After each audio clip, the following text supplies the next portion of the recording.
Welcome to the Metal Bob Live podcast. I'm your host, Metal Bob. Today's show is brought to you by Legend Picks and also artist Jeremiah Kalleck. You can find links to our sponsors and more at the Metal Bob Live website. There you can also find links to the latest Metal Bob gear, including shirts, hoodies, and more. On today's show, I had the pleasure of speaking with a good friend of mine and Quad City musician, Mr. Chuck Murphy. I throw a few random questions at Chuck. We talk about Skid Row and more. So sit back, have a listen, and enjoy the show. Thank you.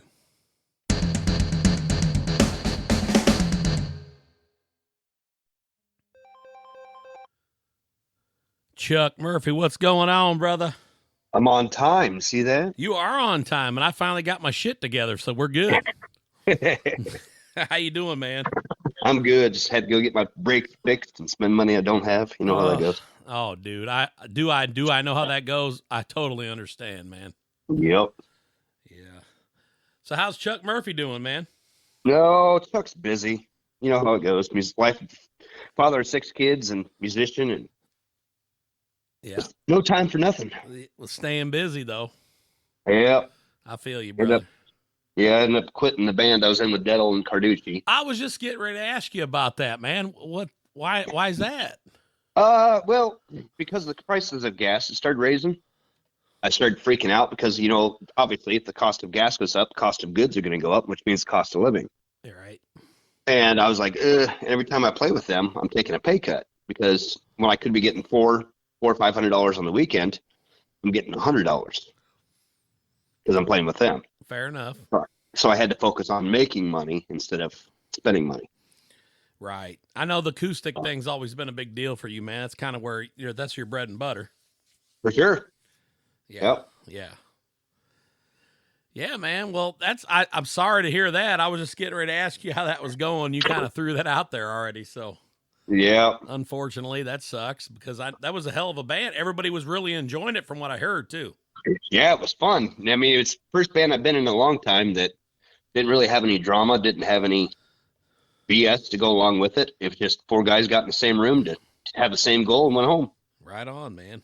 Right on. So, well, shit, man. It's been a while since I've talked to you, man. Yeah, a couple of years. yeah, I know, dude. I moved away, so I don't get to chat with guys back home very often. So it's kind of fun to say hello. You ain't missing much. It's the same on political BS of the music scene and stuff. Yeah, that's what I hear, man. Well, shit, speaking of music scenes, man, how about the Skid Row deal, man? We were talking about that, a little bit over social media the other day. This Eric Gromwall character, what do you think, man? When he was in Heat, he was amazing. He was exactly what Heat needed. I can't remember the guy that he filled in for, but he brought a new energy to that band. And he's got a killer set of pipes. And I guess my thing is everybody's like, oh, it's not Sebastian Bach. Well, no shit. It's never going to be Sebastian Bach. Right. But it's a business to them. I mean, this is their job. It's just like if you went to a factory and you quit, they fired you, they'd have to find somebody to replace you. That's just the way it is. Right. So, and Eric, hopefully he brings a new energy. I mean, from what I've heard, he's a great songwriter too. So maybe that'll start helping too. Right. And in the new song, The Gang's All Here, I thought I could definitely hear the old Skid Row in there. I could feel it in the music. Now, I'm not saying the guy's a bad singer because he sounded great. And he's even got a little bit of that Bach to him. Yeah, for sure. But, it's hard for us guys that grew up with Sebastian Bach to accept that a little bit. Is that fair? That's very fair. I mean, there's purists out there. I guess that's what you call it. Sebastian Bach was like, you're a little bit older than me, so you grew up in that era. But from like talking to you and talking to Brian Miner, that was like the creme de la creme of singers. That was who everyone wanted to be because he was so much different than the rest of the scene. So to have somebody like that, who's your idol, so to speak, get replaced is never going to be easy for anyone. Yep. Absolutely, man. So, I heard I can't remember the guy's name, but I seen the Choir Boys. They just fired their singer. Did you hear anything about that? Yeah, they let Spike go. Yeah, Spike, yeah. Yeah. I have no clue. I mean, I barely know anything about the Choir Boys other than they exist and Ginger from the Wild Hearts used to be in it. Yeah, I know you're a big fan of Ginger, man. Wait, I am, but I'm not so much a fan of the band anymore. So Oh, okay. Well, I know you traveled across the country or across the seas to see these guys. yeah, I went over for Ginger did a song and words, which is like a storyteller session. That's awesome. Yeah, and there was only like 250 seats, and it was in London, his backyard, pretty much. So flew over for that. That's pretty awesome, man. Yeah. So, what else you got going on? I know there for a while you had a EP that you're working on. Where are you at with that? See, here's the thing that most people don't understand. With being in the line of work that I am, like rock musicians, like let's take Skid Row since we were just talking about them. They are focused on one genre. They know what to expect to come out of their fingertips and out of their lyrics, everything. They know what to expect. But with us cover guys, for example, for me, I can go from Sam Cooke to Chris Stapleton to Warrant to Sir Mix-a-Lot all within the same half hour. So my mind is constantly changing as far as genre-wise. So I have musical ADHD is what I call it. I love that. I love Yeah. that, dude. So it's hard to sit down and try to like be focused because there's times I'll sit down and I'm going to say, good, I'm going to write a hell of a rock song today. And I sit down and country starts coming out of my fingertip. So that's the part where I'm trying to brand myself, I guess you could say, but it's hard when your head's not branded. Right. So I'm still working on it. It's just that it's going to come down to who cares? Just put out 5 or 6 of the best songs that you think are your shining moment. Put them out. Yeah. You know, and So- it's funny that you say that because, you know, the older I've gotten, and I think this goes with a lot of us musicians, your genre and your what am I trying to say? Your taste changes. Your taste does change a lot. Yep. And it's not that those songs weren't always there, but you appreciate them more now. Correct. And And it's that's like- the way it is with country for me. Yeah, It's dude. I hated country probably even as much as 10 years ago. I never hated it, but it's broadened for me. I'm Correct. a huge Eric Church fan. I love the songs that guy puts out. See, and I'm a huge Aaron Lewis fan. And I never thought I'd say that out loud. Dude, he's gonna be here in town. You should come up. Where live at now? I'm in Columbia, Missouri, about 4 hours from you. Oh, that's right. He's gonna be in Jeff City like in a week, man. You should just come down and go. Yeah, he's going to be here in May, and then he's going to be at Psycho Silo in August. Nice, man. All right, So- there you go. Yeah, Aaron Lewis is great, man. Yeah, he's, back in high school when he was in Stained, it was, he's just a whiny little bitch. That's what it sounded like to me. But once he got into a different element, and I could hear the emotion that he was trying to convey all those years ago through his songs, it's like a whole new meaning to me. But now when you listen to Stained, it's different for you.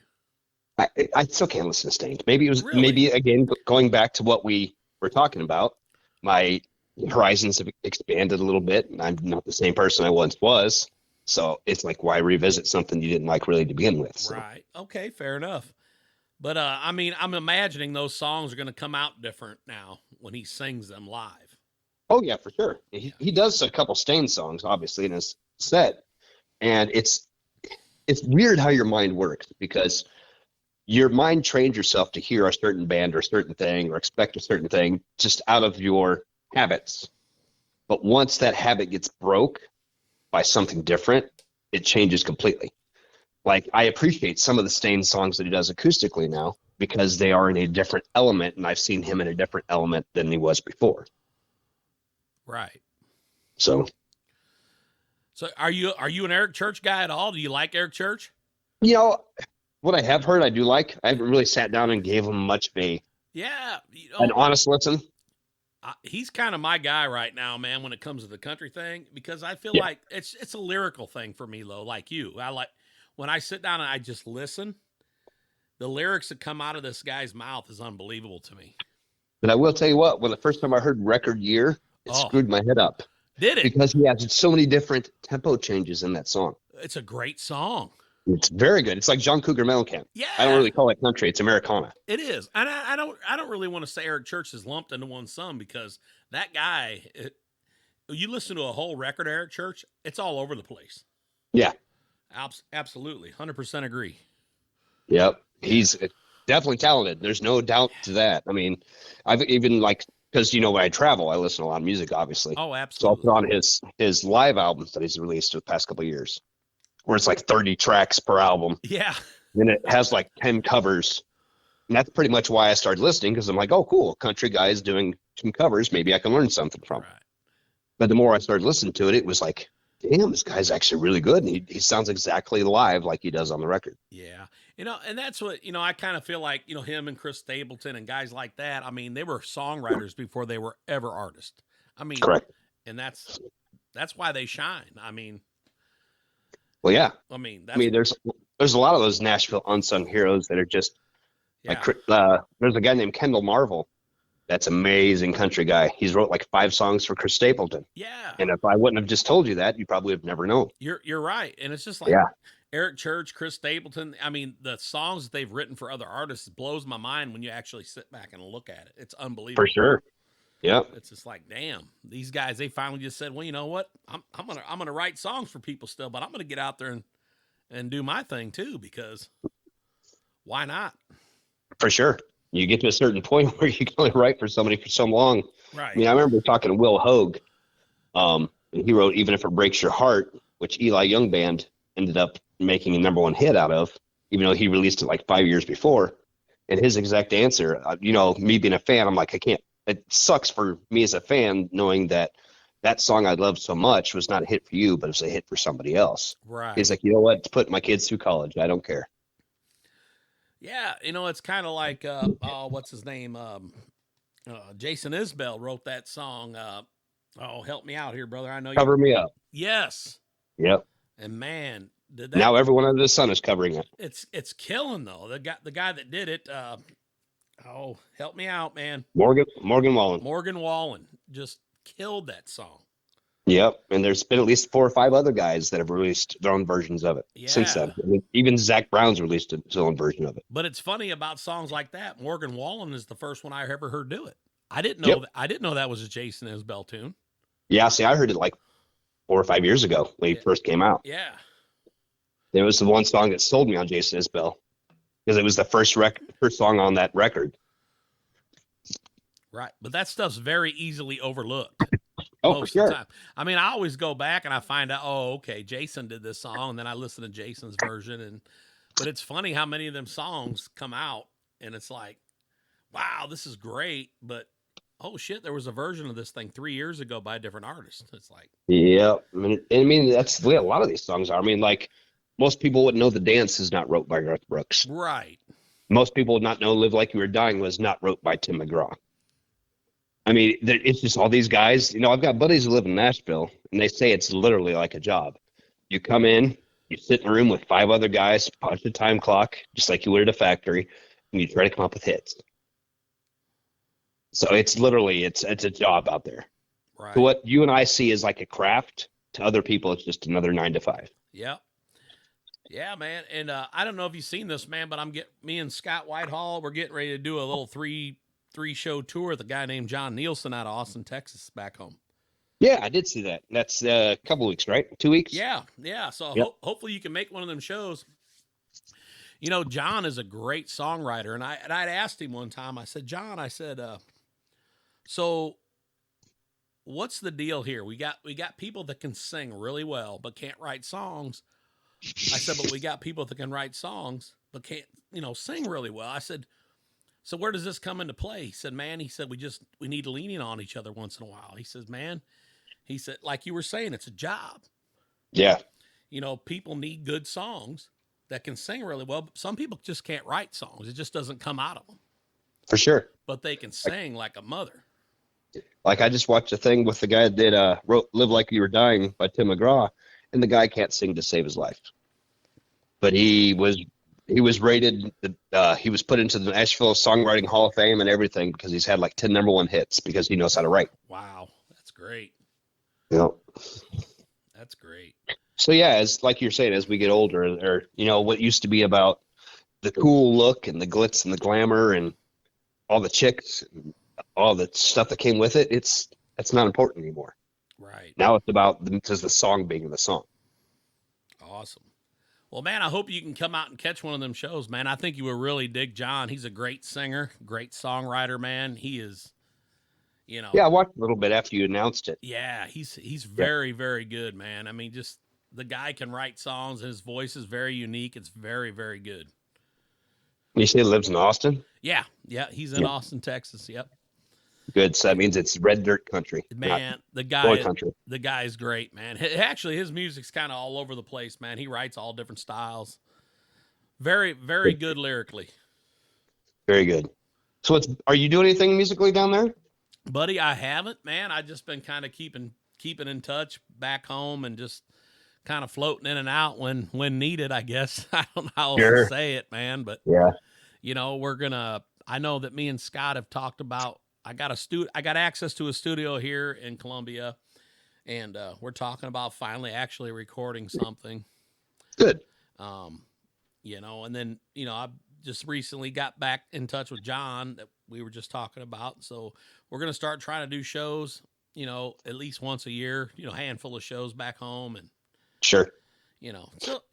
I pedal enough in it, man, just to kind of fill that need. You know what I mean? Yeah, I get it.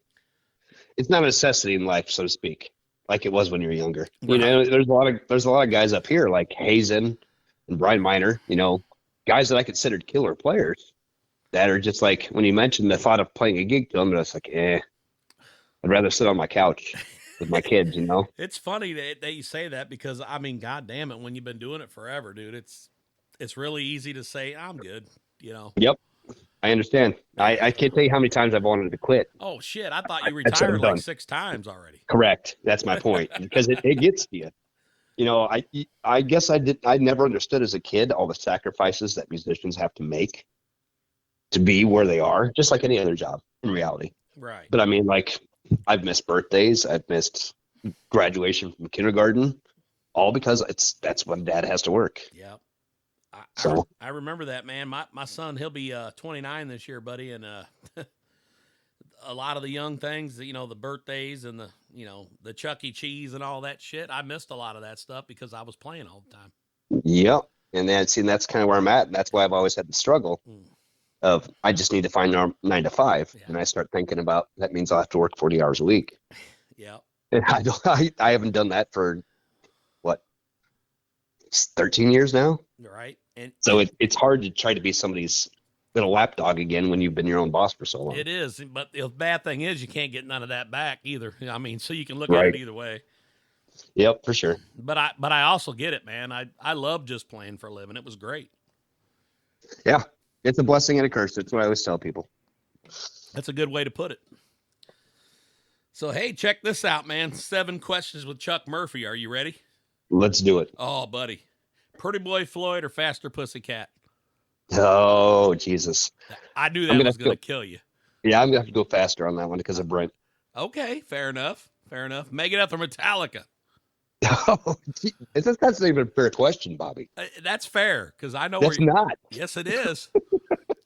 I'll go Metallica. Oh, come on, man. I've never liked Mustaine's voice. Oh, well, who gives a shit? He was the man. All right. I'll try to make them easier on you. Yeah, right. I doubt it, but Paul Gilbert or George Lynch? Oh, Gilbert, easily. Okay.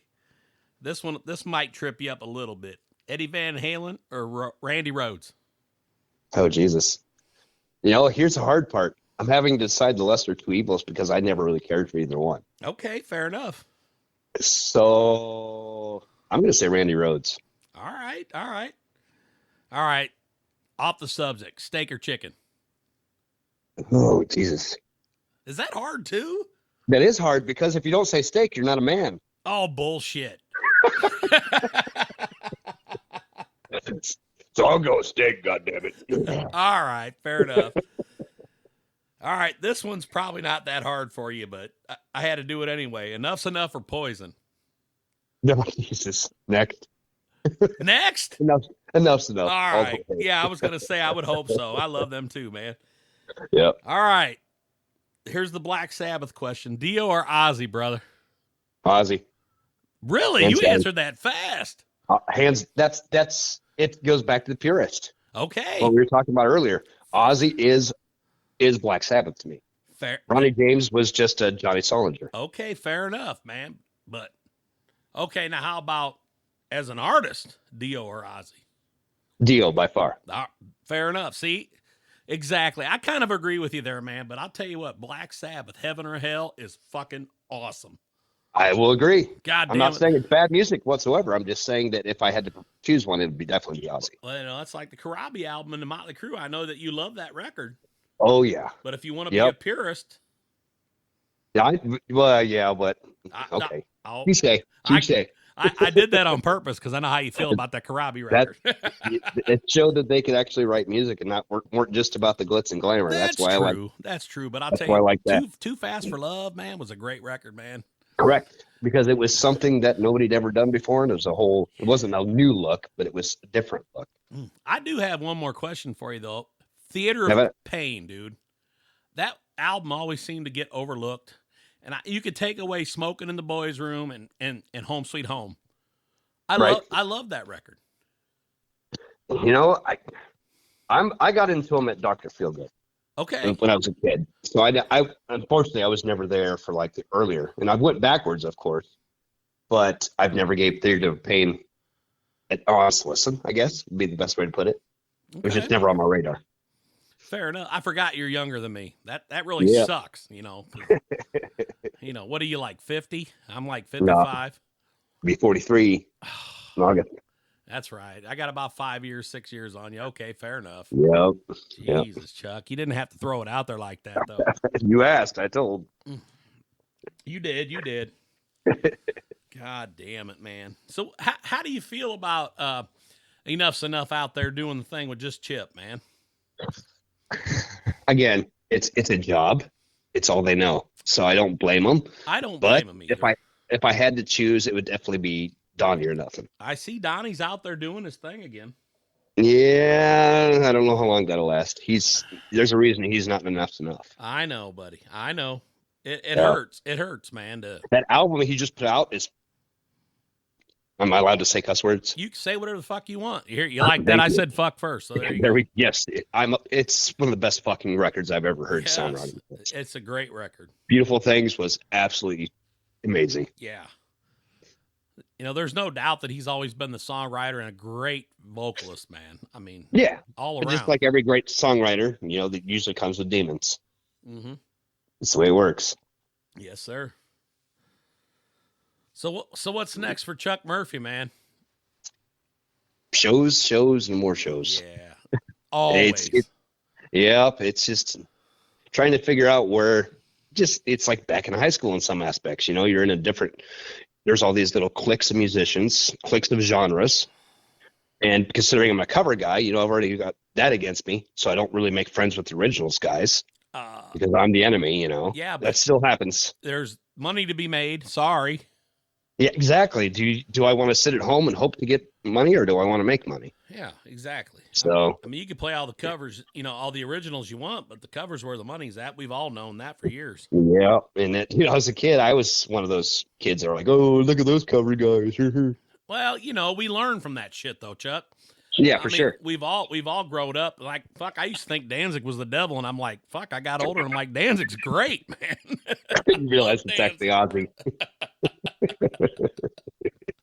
You know, shit, I was missing out. Yeah. So going back to, I hate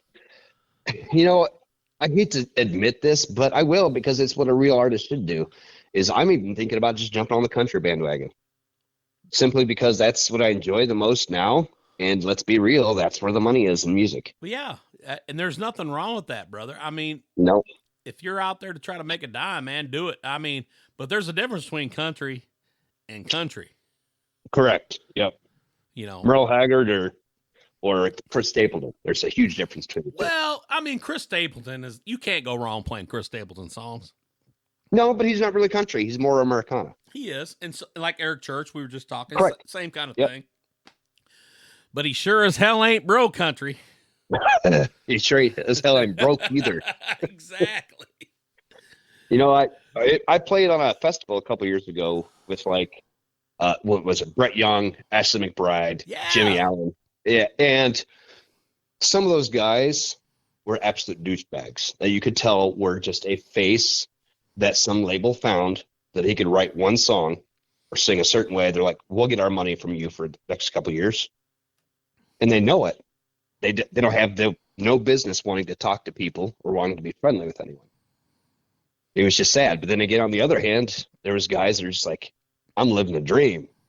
What can I do to help you? You know, that kind of thing. Right. But I'm finding that with country music, it goes either way. You'll either get the guys that are amazing and really down to earth, or you'll get the ones that, again, don't give two shits about collecting their check and going home. Right. So. Yeah, man. Fair enough. Yeah.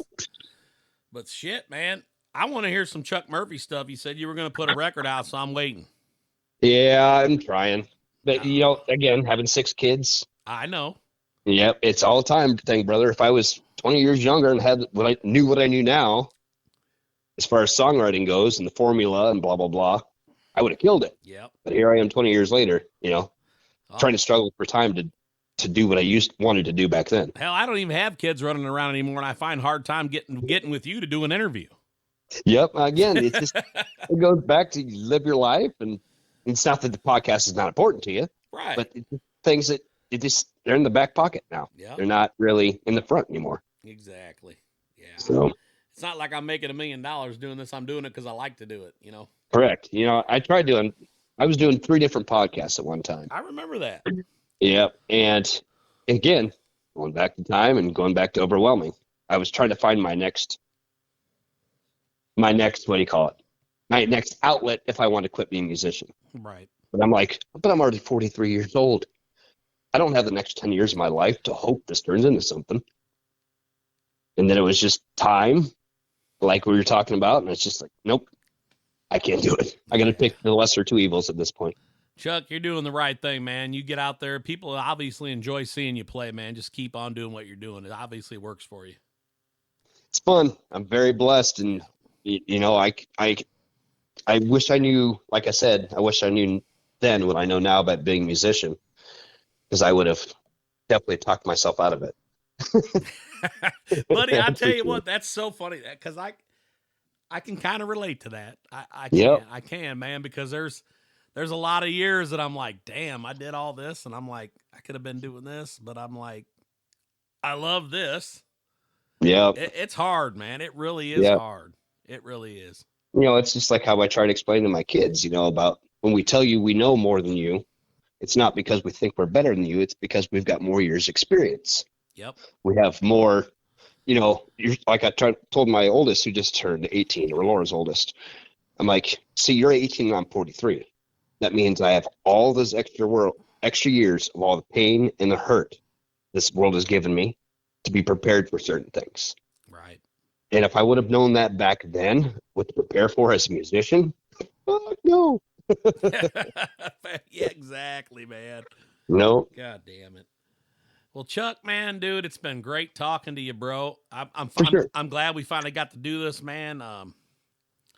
You know, I'll let you know as soon as this thing's up, man. I'll send you a link. And sounds good, brother. Thanks for having me on. I appreciate it. I appreciate you too, man. And hey, check out John Nielsen's new album, Still Right Here, dude. I hope you can make one of the shows and meet John. You will really enjoy him, man. He's a really good dude.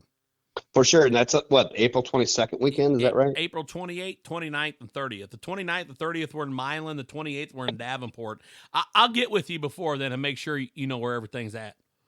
Okay. Sounds good to me, brother. Chuck, you take care of yourself, man. I appreciate you, brother. God bless you. Yep. You too, Bobby. Take care. Bye-bye. Bye-bye.